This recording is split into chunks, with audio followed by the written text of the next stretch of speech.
Hello students, my name is Dr. Amit Vats, Assistant Professor in the Department of Applied Science and Humanities, ABESIT, College of Engineering. Dear students, this is lecture number 23. This is the last lecture of Module 2. Module 2 का ये last lecture है. इससे पहले lecture में हमने curve tracing की Cartesian form को पढ़ा. कार्टेशियन कर्व यानी जब y और x में एक फंक्शन होता है, y equals to F X कोई फंक्शन होता है, कोई कर्व होता है, उसको हम कैसे ट्रेस करते हैं. इससे पहले लेक्चर में हमने ये समझा. और इस लेक्चर में हम डिस्कस करेंगे कि अगर हमारा कर्व r और थीटा में हो, यानी अगर कर्व पोलर फॉर्म में है, तो कर्व को कैसे ट्रेस किया जाता है. कंसीडर द पोलर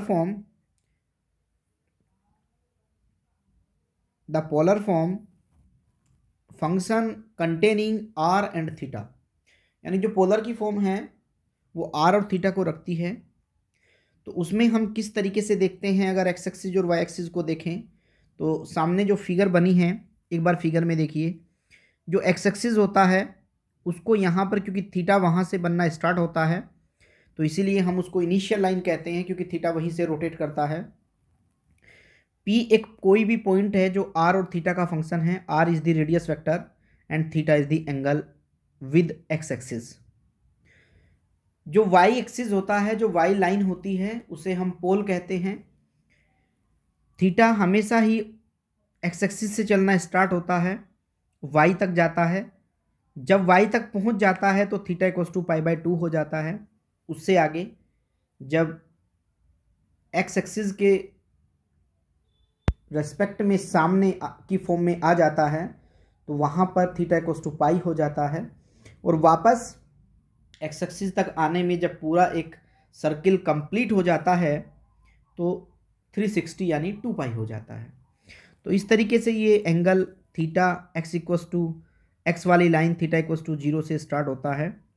जब हम इस कर्व को ट्रेस करते हैं स्टूडेंट, तो सबसे पहले, जैसे कि हमने कार्टेशियन फॉर्म में भी पढ़ा, कि सबसे पहले हम कर्व की सिमेट्री को चेक करते हैं, कर्व सिमेट्रिकल है या नहीं है. क्योंकि सिमेट्री से ये हमारा फ़ायदा होता है कि कर्व को हम एक छोटे पार्ट के अंदर ट्रेस करते हैं और फिर 360 एंगल तक, यानी पूरे पोलर कोऑर्डिनेट्स में कर्व को ट्रेस होने में हेल्प मिल जाती है. तो सबसे पहली जो सिमेट्री है वो सिमेट्री हम रिप्लेस कर रहे हैं कि मान लीजिए आपका जो फंक्शन है, पहली सिमेट्री में थीटा की जगह माइनस थीटा रिप्लेस कर दिया जाए. जैसे मान लीजिए r equals to cos theta कोई आपके पास कर्व है, कोई फंक्शन है जिसको हमें ट्रेस करना है पोलर फॉर्म में. अगर मैं थीटा को माइनस थीटा से रिप्लेस करूं तो उसमें कोई चेंज ना आए, यानी अगर मैं कोस माइनस थीटा देखूं तो कोस माइनस थीटा भी कोस थीटा ही होता है. इसका मतलब ये है कि कर्व में कोई चेंज नहीं आया. अगर कर्व में कोई चेंज नहीं आता तो जो लाइन हमारी इनिशियल लाइन है यानी OX, उसके अबाउट, यानी जैसा कर्व ऊपर बनने वाला है उसी फॉर्म में कर्व नीचे की तरफ आ जाता है. यानी हमारी जो सिमेट्री है वो अबाउट इनिशियल लाइन हो जाती है. तो पहली हमारी सिमेट्री है इनिशियल लाइन के अबाउट. अगर मान लीजिए मेरे पास कोई कर्व है r equals to a cos 2 theta, कोई भी कर्व है, मैं r को अगर रिप्लेस करूं माइनस r से, तो माइनस r का स्क्वायर भी चूंकि r स्क्वायर ही होता है, तो इसका मतलब कर्व में कोई चेंज नहीं आएगा. यानी चूंकि कर्व में कोई चेंज नहीं आया, r के चेंज होने से the curve is symmetrical about the pole, यानी जो y एक्सिस है कर्व उसके सिमेट्रिकल हो जाता है. जैसा कर्व आप y एक्सिस के लेफ्ट में बनाएंगे, राइट में बनाएंगे, वैसा ही कर्व राइट में लेफ्ट में हो जाएगा. और जैसा कर्व मान लीजिए लेफ्ट में बनने वाला है, उसी तरीके का कर्व राइट में भी आ जाता है. तो इस तरीके से हम एक्स एक्सिस और वाई एक्सिस के अबाउट जो सिमेट्री होती थी उसको यहाँ हम इनिशियल लाइन और पोल के अबाउट सिमेट्रिकल कहते हैं. या तो हम पोल को ये भी कह सकते हैं, क्योंकि ये थीटा इक्वल्स टू यहाँ पर π/2 होता है, यानी हम ये कह सकते हैं कि थीटा इक्वल्स टू π/2 के अबाउट कर्व सिमेट्रिकल है. एक तीसरी सिमेट्री है स्टूडेंट, ध्यान दीजिएगा. तीसरी सिमेट्री ये है कि put theta equals to alpha. अगर मान लीजिए कोई भी curve f of 2 alpha minus theta और r कोई चेंज ना आए, मतलब r को r से ही रिप्लेस किया जाए, लेकिन जो थीटा है उसको इस तरीके से रिप्लेस कर दिया जाए जैसे r equals to cos 2 theta. अगर हम cos 2 थीटा को देखें या cos थीटा को देखें तो इस कर्व में अगर हमें थीटा को 2 अल्फ़ा माइनस थीटा से रिप्लेस किया जाए तो 2 अल्फ़ा माइनस थीटा से रिप्लेस करने से थीटा इक्वल्स टू अल्फ़ा के कर्व सिमेट्रिकल हो जाता है। यानी कहने का मतलब ये है कि जैसे मान लीजिए कोस के अंदर 2 पाई माइनस थीटा कर दें तो ये कॉस थीटा ही होता है। तो कॉस थीटा का मतलब ये हुआ कि यहाँ पर 2 पाई यानी अल्फ़ा इक्वल्स टू पाई हो गया। तो curve alpha equals to pi line के अबाउट सिमेट्रिकल रहता है। तो इस तरीके से हम उसकी सिमेट्री चेक कर सकते हैं स्टूडेंट। यानी हमने अभी क्या समझा कि अगर कर्व में 2 पाई माइनस थीटा यानी 2 पाई माइनस थीटा हम चेंज करें, 2 अल्फ़ा माइनस थीटा का चेंज करें और कर्व में कोई चेंज ना आए तो curve theta equals to alpha यानी थीटा इक्वल्स टू पाई के अबाउट सिमेट्रिकल हो गया है। तो इस तरीके से हम अपने कर्व की सिमेट्री को चेक कर सकते हैं। यानी जैसा कर्व हम ऊपर बनाएंगे ऐसा ही कर्व हमें नीचे भी बनाना होगा। तो ये हमारी सिमेट्री है। 3 तरीके की सिमेट्री मैंने आप लोगों के साथ डिस्कस की। तीनों ही इम्पोर्टेंट सिमेट्री हैं। एक एक स्टेप करते जाएंगे, उसको लिखते जाएंगे। जो सिमेट्री उस कर्व में होगी उसको लिखेंगे। अगर कोई सिमेट्री देखने से हमें लग रही है नहीं है तो उसको लिखने की आवश्यकता स्टूडेंट नहीं है। उसके बाद नेक्स्ट स्टेप पे चलते हैं। सेकंड स्टेप, ओरिजिन हम उसका चेक करेंगे। क्या हमारा कर्व ओरिजिन से पास होता है या नहीं होता है। तो उसका एक आसान तरीका होता है student, put r equals to 0। क्योंकि आपका जो कर्व है वो r इक्वल्स टू 0 दिया गया, r equals to function of theta दिया गया है, यानी r equals to function theta का है। तो इसमें हमें क्या करना है कि इस r को 0 रख देते हैं। 0 r थीटा रखने से हमें क्या होगा, थीटा की कुछ वैल्यू मिलेंगी थीटा 1 थीटा 2 की फॉर्म में। तो यहाँ पर हमें ये पता चल जाएगा कि थीटा की किस किस वैल्यू पे r 0 होने वाला है, यानी पोल 0 होने वाला है। तो इससे हमें ये पता चल जाता है कि कर्व थीटा की कौन सी वैल्यू से ओरिजिन से पास होने वाला है, यानी वो सेंटर पे ओरिजिन पे आ जाएगा। तो इससे हम पता कर लेंगे कि r को 0 रखने से किस तरीके से कर्व ओरिजिन से पास होने वाला है। लेकिन स्टूडेंट जो थीटा की वैल्यू आनी चाहिए वो सभी वैल्यू रियल वैल्यू होनी चाहिए। हमें इमेजनरी वैल्यू पे क्योंकि कर्व ट्रेस नहीं कर सकते, उनको हम कंसिडर नहीं करेंगे, उनको छोड़ देते हैं, केवल रियल वैल्यू पर ही चेक करते हैं। इसके बाद स्टूडेंट हमने देखा कि जैसा कार्टेशियन फॉर्म में देखा था हमने कि जैसे ही हम ओरिजिन चेक करते हैं कि वो कर्व ओरिजिन से पास होता है या नहीं होता है, तो वहीं पर हम ओरिजिन पे टेंजेंट भी पता कर लेते हैं। तो यहाँ भी टेंजेंट एट ओरिजिन निकालेंगे। तो टेंजेंट निकालने का क्या तरीका होता है, r को 0 रख के थीटा की जो भी रियल वैल्यू आती हैं वो ओरिजिन से पास होते हुए टेंजेंट का काम करती हैं। यानी हमें अगर किसी कर्व की टेंजेंट चाहिए तो टेंजेंट निकालने के लिए r को 0 रखेंगे, थीटा की कुछ वैल्यूज़ आएंगी और वही वैल्यूज़ थीटा की टेंजेंट का काम करती हैं। एसिम्टोट, हमें कार्टेशियन फॉर्म में भी एसिम्टोट निकाला, उसका एक वर्किंग रूल था। यहाँ पर भी एक वर्किंग रूल है, लेकिन यहाँ पर स्टूडेंट ध्यान दीजिए, एसिम्टोट की डेफिनेशन ये होती है कि थीटा की ऐसी कौन सी रियल वैल्यू है जिसपे r इन्फिनिटी को टेंस कर जाए। तो थीटा की उस वैल्यू के लिए r इन्फिनिटी को जो टेंस करेगा, दिस आर द एसिम्टोट, वही एसिम्टोट का काम करते हैं। बट यहाँ पे क्या होगा, कर्व ही आपको कुछ इस तरीके से दिए जाएंगे जिनके एसिम्टोट लाई ही नहीं करते, तो हमें एसिम्टोट निकालने की आवश्यकता नहीं पड़ेगी। फिर भी मैंने उसका एक वर्किंग रूल दिया है कि पहले तो हम ये चेक करेंगे 1/r थीटा का फंक्शन है क्या, यानी r को थीटा का फंक्शन गिवन रहता है। बट हमें ये नहीं करना, हमें ये करना है स्टूडेंट कि 1/r फंक्शन ऑफ थीटा होना चाहिए। और फिर इस फंक्शन ऑफ थीटा को 0 के बराबर रख देते हैं। जब इसको 0 के बराबर रखेंगे तो वहाँ पर थीटा की कुछ वैल्यू निकलती हैं जिसे हम α1 α2 कुछ इस तरीके से कह सकते हैं। तो जब ये वैल्यू आएंगी तो वैल्यू आने के बाद एक डेफिनेशन हमने बताई है, r into sine theta minus alpha upon 1 upon f dash alpha. This is the definition of asymptote. यही एसिम्टोट की डेफिनेशन है पोलर कर्व के लिए। लेकिन यहाँ पर जो भी फंक्शन आपको जो कर्व ट्रेसिंग के लिए मिलने वाले हैं उनमें एसिम्टोट मिलेंगे नहीं आपको, क्योंकि थीटा की कोई ऐसी वैल्यू नहीं होगी जिसपे r इन्फिनिटी को टेंस करेगा। तो the curve given curve have no asymptote. तो लगभग ऐसा ही होता है, एसिम्टोट मिलेंगे नहीं। तो वैसे ये प्रोसेस मैंने आपको बता दिया है। इस वर्किंग रूल से, इस प्रोसेस से हम एसिम्टोट कर्व के निकाल सकते हैं। अगर नहीं आवश्यकता पड़ रही तो हम नहीं निकालेंगे, और अगर आवश्यकता है हमें एसिम्टोट निकालने की स्टूडेंट्स, तो हम वहाँ पर उसकी एसिम्टोट भी निकाल लेते हैं। Nature of curve important part है, क्योंकि नेचर से ही ज़्यादातर चीज़ें हमें पता चलती हैं। तो नेचर ऑफ कर्व में क्या करना है, फंक्शन r थीटा का दिया होता है। तो यानी आपको गिवन रहता है कि r is the function of theta. इससे आपको क्या करना है, थीटा की एक ऐसी वैल्यू पता करनी है जिस वैल्यू पर आर मैक्सिमम वैल्यू देता है, यानी आर का मैंने मैक्सिमम पता कर लिया। क्योंकि मुझे पता है कि साइन थीटा कॉस थीटा जो रहते हैं, साइन थीटा हो या कॉस थीटा हो, दोनों ही -1 और 1 के बीच में वैल्यू देते हैं। तो उससे मेरा आर मैक्सिमम कहाँ होने वाला है, आर मिनिमम कहाँ होने वाला है, ये मैं थीटा की वैल्यू पे पता कर लेता हूँ। यानी मुझे थीटा की ऐसी वैल्यू चाहिए जिस पर आर मैक्सिमम हो, और फिर मुझे थीटा की ऐसी वैल्यू चाहिए जिस पर आर मिनिमम हो। यानी मैंने आर के मैक्सिमा और मिनिमा दोनों ही पता कर लिए कि थीटा की कौन सी वैल्यू पे आर मैक्सिमम आता है और थीटा की कौन सी वैल्यू पे आर मिनिमम आता है। अगर दोनों चीज़ें मुझे पता चल गई कि थीटा की कौन कौन सी वैल्यू पे जो कर्व है मेरा वो मैक्सिमम और मिनिमम वैल्यू देता है, तो इससे मुझे ये पता चलेगा कि कर्व कहाँ से लेके कहाँ तक लाई करता है। यानी थीटा को मुझे ये पता चल जाएगा कि मेरा थीटा किस किस के बीच में लाई करता है। तो मैंने पता लगा लिया कि थीटा 1 से थीटा 2 के बीच में लाई करता है। तो मैं थीटा की वैल्यू वहीं से देना स्टार्ट करूंगा जहां से मेरा कर्व चल रहा है, और थीटा 2 तक उसकी वैल्यू देता जाऊंगा। अब थीटा की इन वैल्यू के ऊपर थीटा 1 से थीटा 2 तक कुछ पार्टीशन बनाऊंगा, और उन पार्टीशन पर थीटा की उन वैल्यूज पर आर की वैल्यू पता करूंगा। और इसको एक अच्छी फॉर्म में रखने के लिए मुझे एक टेबल को कंस्ट्रक्ट करना पड़ेगा। यानी मैंने एक टेबल कंस्ट्रक्ट की, मैं थीटा की वैल्यू देता जाऊंगा और आर की वैल्यू मुझे मिलती चली जाएगी। अब थीटा की उन वैल्यूज़ पर जो वैल्यू मुझे मिलती जा रही हैं उसके लिए मैंने एक टेबल कंस्ट्रक्ट की, और टेबल कंस्ट्रक्ट करने के बाद ट्रेस दी कर्व, उन थीटा की वैल्यूज से मैंने कर्व को ट्रेस कर दिया। This is the process of curve tracing in polar form. यही कर्व ट्रेसिंग पोलर फॉर्म का एक प्रोसीजर है, वर्किंग रूल है।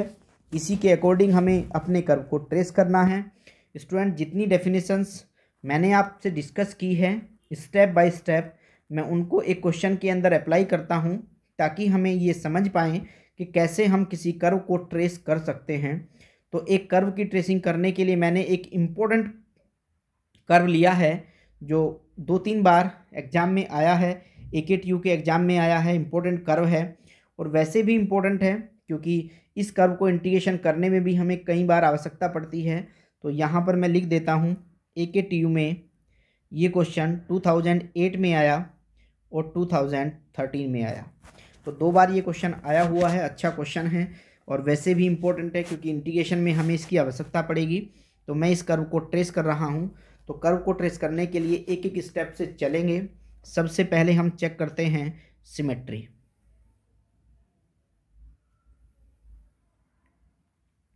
तो अगर हम इस कर्व की सिमेट्री में देखें स्टूडेंट, तो सबसे पहली सिमेट्री हमारी ये थी कि वी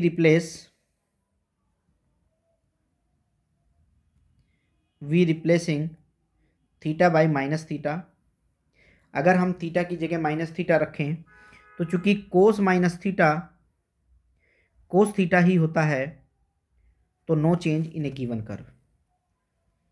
कर्व में कोई चेंज नहीं आया।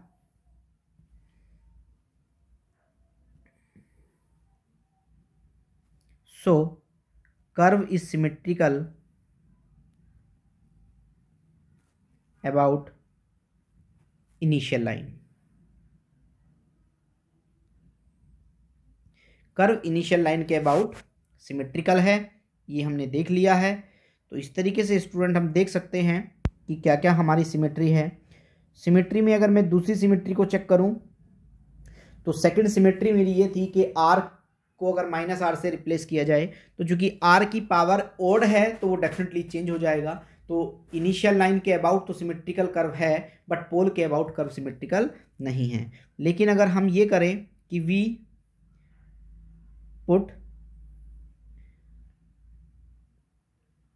कॉस थीटा में 2π माइनस थीटा कर दें, 2π माइनस थीटा, तो ये भी कॉस थीटा ही होता है। इसका इम्प्लाइज मतलब ये हुआ the curve is symmetrical about theta equals to pi line. यानी 2 सिमेट्रीज के अंदर मुझे नजर आई, इनिशियल लाइन के अबाउट कर्व सिमेट्रिकल है और जो theta equals to pi line होती है कर्व उसके भी सिमेट्रिकल है। यानी दोनों के अबाउट सिमेट्री मुझे नजर आ रही है। पोल के अबाउट सिमेट्रिकल कर्व नहीं है, क्योंकि आर की इवन पावर नहीं है, आर की ओड पावर है। और अगर आर को मैं माइनस आर से चेंज करूँगा तो उसमें एक परिवर्तन, एक चेंज आ जाएगा, माइनस का चेंज आ रहा है।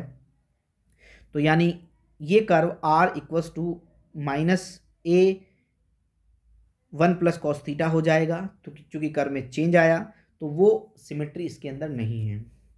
अब स्टूडेंट हम दूसरी कंडीशन पर चलते हैं। दूसरी हमारी जो कंडीशन थी वो थी nature of origin.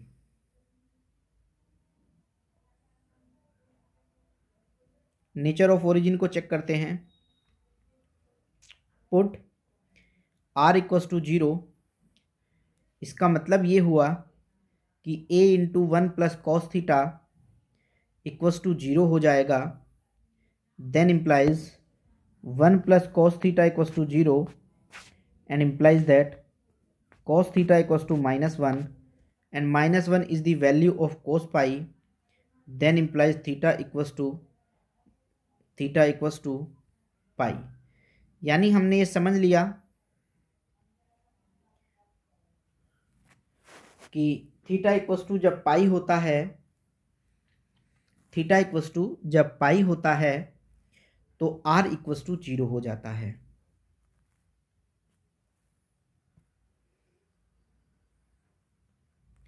Theta equals to जब पाई होता है तो then implies R equals to 0 होता है। तो यहाँ से हमने ये समझ लिया है कि कर्व ओरिजिन पर तब आता है जब थीटा पाई हो जाता है। इससे आगे चलते हैं। हमने उसकी नेचर को पता किया, उसकी टेंजेंट को पता करते हैं।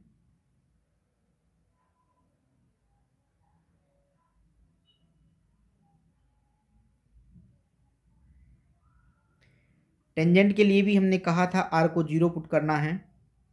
इसका मतलब ये हुआ theta equals to pi is the tangent. ये भी उसकी रियल टेंजेंट का काम भी करेगी। तो यानी हमें उसकी टेंजेंट भी पता चल गई है। अगर हम स्टूडेंट थोड़ा सा कर्व को देखें, जितनी चीज़ें अभी तक हमारे पास आई हैं उसके अकॉर्डिंग अगर हम कर्व को देखें तो कर्व हमें कुछ इस तरीके से नज़र आ रहा है कि ये मेरे एक्स एक्सिस और वाई एक्सिस हैं।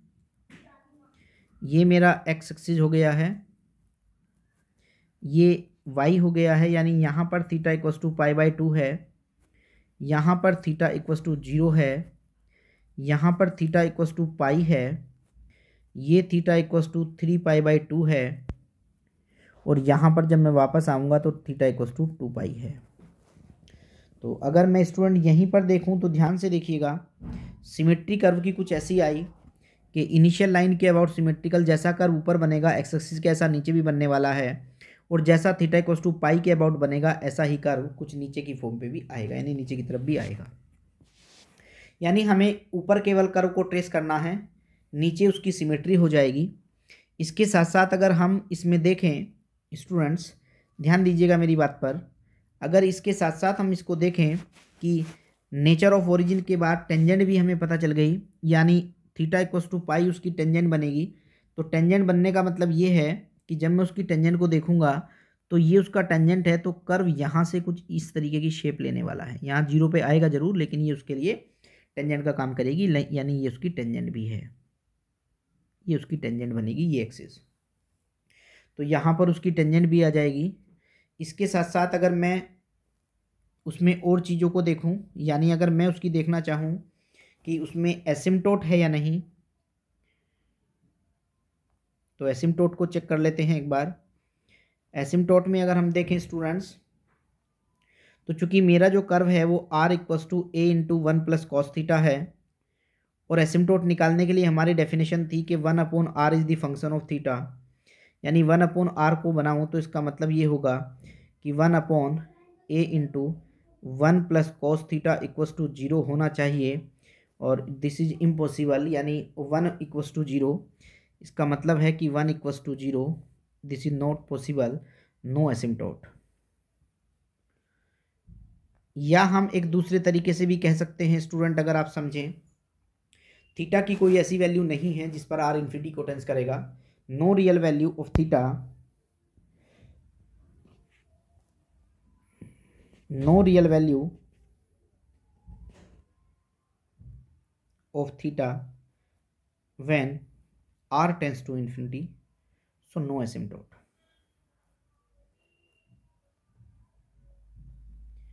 क्योंकि cos थीटा -1 और 1 के बीच में लाई करता है केवल, तो वो कहीं पर भी इन्फिनिटी नहीं बनाएगा, इसलिए कोई भी एसिम्टोट हमें नहीं मिलेगा। थोड़ा सा आगे चलें।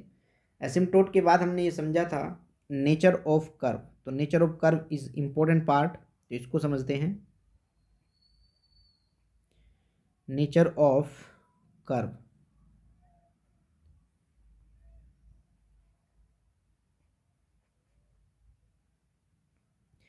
नेचर ऑफ कर्व को समझिए। r equals to a into 1 plus cos theta हमें गिवन है। हम जानते हैं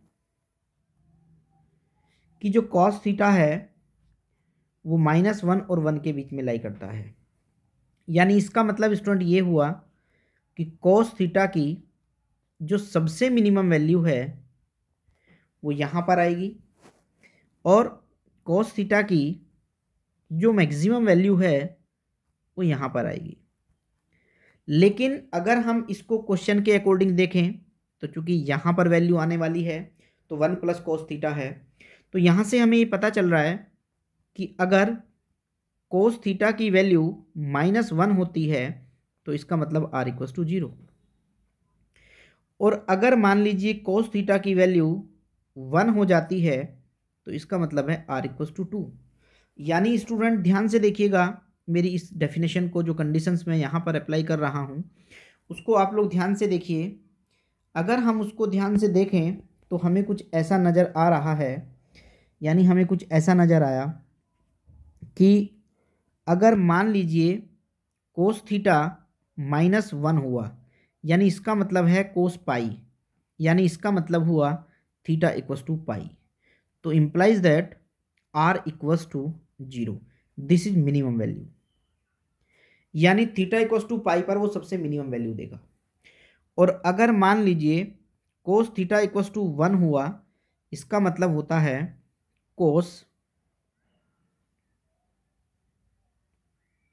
इसका मतलब होता है कोस 0, इसका मतलब कोस 0 होता है, इसका मतलब थीटा इक्वल्स टू 0 हो गया तो r इक्वल्स टू 2, यानी ये उसकी मैक्सिमम वैल्यू है।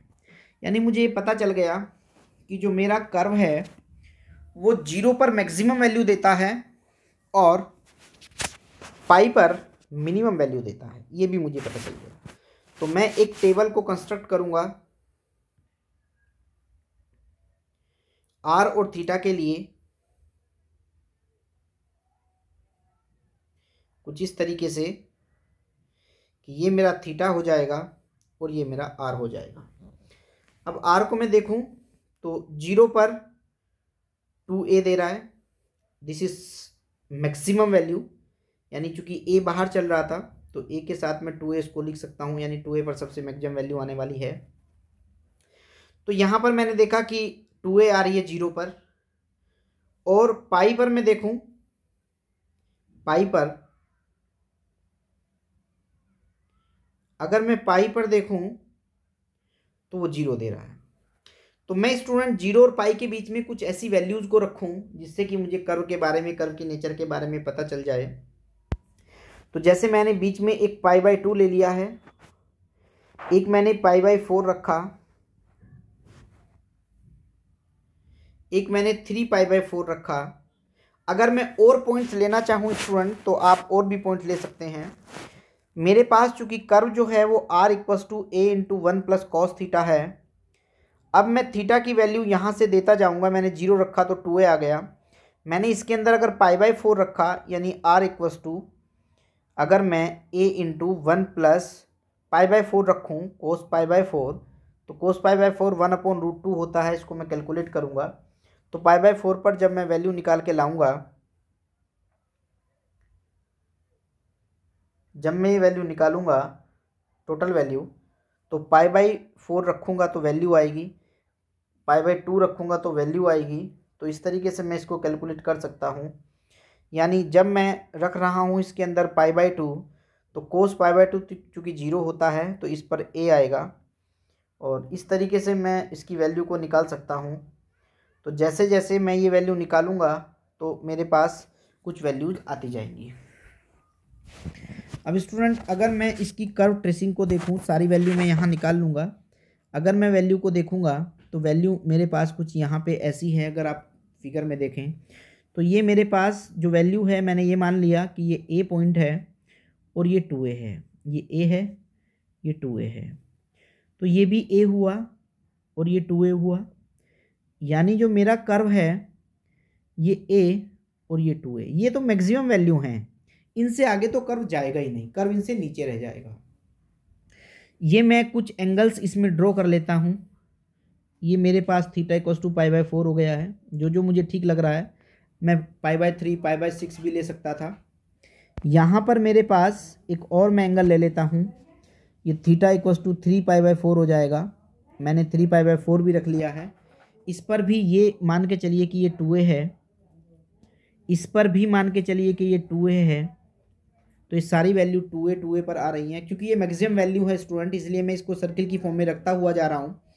तो ये मेरा a हो जाएगा, ये मेरा a, ये भी a, ये मेरा a और ये भी a, ये सारे a हैं। मैंने सर्किल की फॉर्म में इसलिए रखा है स्टूडेंट, कर्व को ट्रेस करने में मुझे आसानी हो जाएगी, तो इसीलिए मैं उसको a की फॉर्म में रखता जा रहा हूँ। तो जब मैं उसकी वैल्यू सारी कैलकुलेट करूँगा तो मैं ये पाया कि ये 0.024a कुछ ऐसा आएगा। और π/4 पर मैंने पाया कि 1.5a के नियर अबाउट आएगा। तो चूंकि 2a पर मैंने देखा तो 2a पर तो 2a वैल्यू आ गई। यानी जो मेरा पॉइंट है वो पॉइंट मेरा ये हो गया है। अगर मैं ध्यान से देखूं तो ये वो पॉइंट है जहां से वो चलना स्टार्ट करेगा। उसके बाद 1.5 यानी 1 ये और 0.5 ये, यानी कर्व यहाँ होगा। उसके बाद थोड़ा सा और वो a पर आ गया तो वो नीचे आ जाएगा। इसके बाद 2.5 आया, मतलब यहाँ पे आ जाएगा। और उसके बाद कर्व यहाँ पे आ जाएगा। यानी जो मेरा कर्व है वो कुछ इस तरीके की शेप लेने वाला है, कुछ ऐसी शेप लेगा। और चूंकि नीचे भी सिमेट्री थी और ये मेरा टेंजेंट का काम भी कर रहा था, तो जो कर्व है नीचे की तरफ भी कुछ इस तरीके से आ जाएगा। तो ये मेरा कर्व ट्रेस हो गया है। तो इस तरीके से स्टूडेंट हम अपने कर्व की पोलर फॉर्म की ट्रेसिंग कर सकते हैं। ये मेरा कर्व है जो ट्रेस हो गया है। वो वैल्यू अगर आपको समझ में नहीं आ रही है कि मैं और छोटी वैल्यू कर लूँ, छोटे छोटे पार्टीशन करूँ, तो आप π/3 π/6 समथिंग जो भी और वैल्यू लेना चाहें तो वो वैल्यू आप ले सकते हैं, जिससे कि आपका कर्व इजीली ट्रेस हो जाए। तो स्टूडेंट बहुत ही इंपॉर्टेंट लेक्चर है ये, क्योंकि कर्व ट्रेसिंग का क्वेश्चन आता ही रहता है। अगर और आपको क्वेश्चन चाहिए तो यूट्यूब दूसरे फॉर्म में आपको, दूसरे लेक्चर में आपको और एग्जाम्पल भी मिल जाएंगे। तो यहाँ पर मैंने एक ही एग्जाम्पल डिस्कस किया है और ये आपके मॉड्यूल का लास्ट टॉपिक है स्टूडेंट। तो अब हम नेक्स्ट मॉड्यूल नंबर 3 स्टार्ट करेंगे, मॉड्यूल नंबर 3, जिसमें हम ये बताएंगे कि एप्लीकेशन ऑफ डिफरेंशिएशन क्या है, कहाँ कहाँ पे उसका एप्लीकेशन हो रहा है। नेक्स्ट हम मॉड्यूल नंबर 3 में यही डिस्कस करने वाले हैं। Thank you very much.